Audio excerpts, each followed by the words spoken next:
न जाने कैसा जमाना आ गया है, बहू को कोई लाज शर्म है कि नहीं। ऐसे मुंह उघाड़े घूमती है जैसे मायके में पड़ी हो। और आप भैया, आपको क्या हो गया? उसके साथ स्कूटी पर पीछे बैठकर हंसते हुए आपको भी लाज न आई? पूरे समाज रिश्तेदारों में हम लोगों की छी हो रही। लोग न जाने कितनी बातें कर रहे। कल्याणी बहन जी की जुबान से नफरत टपक रही थी। जिज्जी जो मुंह में आ रहा है बक दे रही हो।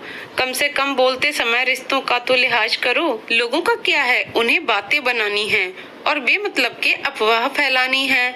मधुकर जी कल्याणी जी के आरोपों से दुखी होकर बोले, रिश्तों का लिहाज बुआ को नहीं, आपको और भाभी को करना चाहिए। सब समझती हूँ आपकी बीमारी का फायदा उठाकर सब जमीन जायदाद अकेले हड़पने का इरादा है उनका। स्वाति बेटी पीछे क्यों रहती?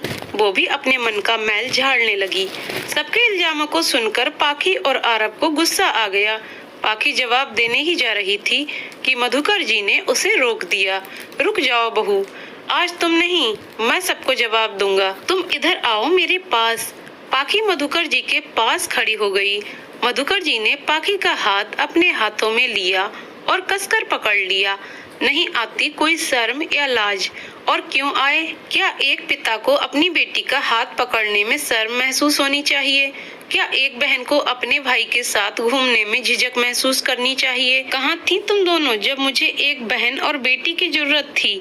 पूरे 1 साल से ये लड़की दिन रात मेरी सेवा कर रही। कभी बहन बनकर सांत्वना देती और कभी बेटी बनकर जिद करती और कभी कभी तो माँ बनकर डांट भी देती। आज मैं तुम दोनों से बात कर पा रहा और सामने खड़े हो पा रहा सिर्फ अपनी पाकी बहू की वजह से।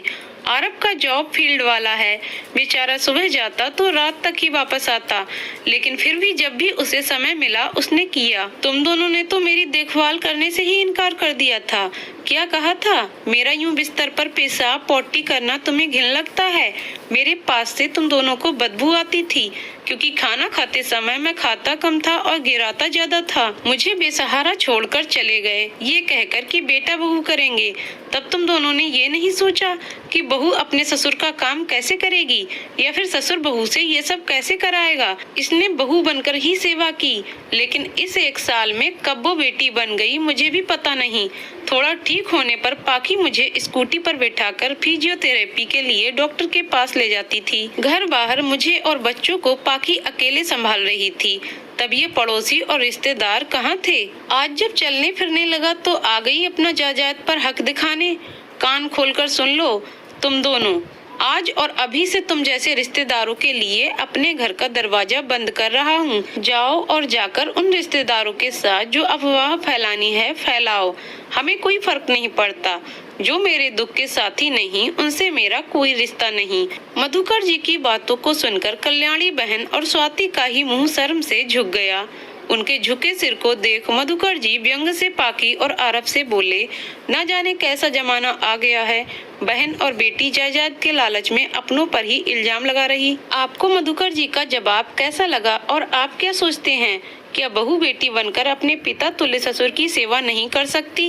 अपने विचार कमेंट करके जरूर बताएं। वीडियो पसंद आए हो तो वीडियो को लाइक शेयर करें और चैनल को सब्सक्राइब करें। वीडियो को अंत तक देखने के लिए बहुत बहुत धन्यवाद दोस्तों।